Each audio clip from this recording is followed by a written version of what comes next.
L'objectif de la facilitation relationnelle, c'est de mettre du soin, de la qualité et d'améliorer les relations. Uniquement. Il en adviendra ce qu'il en adviendra. Mais en général, quand vous regardez, dans votre vie personnelle comme dans votre vie professionnelle, quand quelque chose ne va pas, c'est qu'à la base, il y a une relation qui est dégradée. La première chose, c'est vraiment restaurer la qualité de la relation. Vous savez, les fondateurs d'Imago, qui s'appellent Harville et Helen Hendricks, ils disent en Imago, on est 1 + 1 = 3. Il y a toi, il y a moi et il y a notre espace relationnel.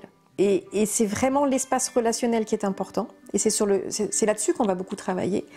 Et il dit, là ils prennent l'exemple en couple, hein, mais on peut considérer notre espace relationnel soit comme une déchetterie dans laquelle on va aller mettre toutes nos toxines, que sont nos rancœurs, nos reproches, nos critiques, nos blâmes, voilà. Soit on peut, là on a un espace qui n'est pas agréable, qui sent pas bon, on n'a pas envie d'y aller, on n'a pas envie de s'y retrouver.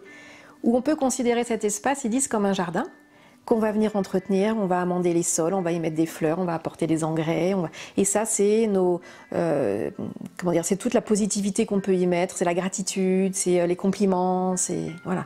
Et plus on va sécuriser cet espace relationnel, en faire un jardin dans lequel on a du plaisir à aller, dans lequel on a envie d'aller se rencontrer, plus on va pouvoir y régler des choses compliquées.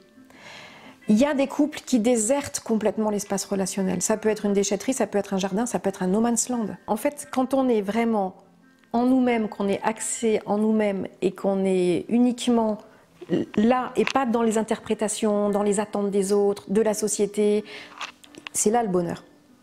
En nous-mêmes, quand on est vraiment nous, sans parasite, c'est la source de joie.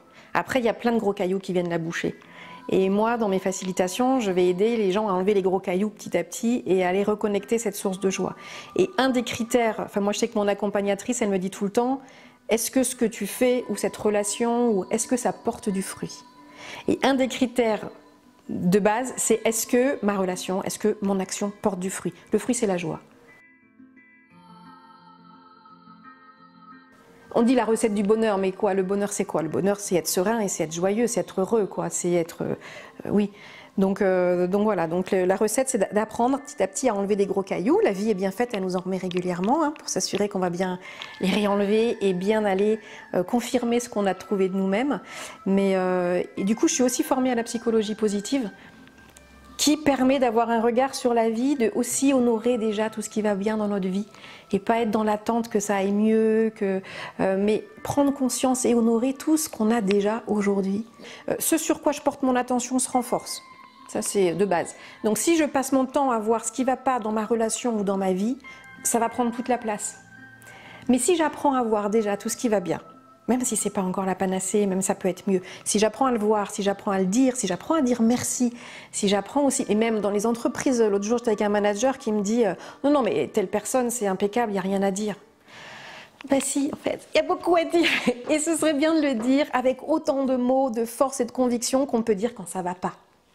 Et ça, c'est quelque chose qu'on n'a pas forcément dans nos habitudes, aussi bien dans notre vie privée que dans notre vie professionnelle.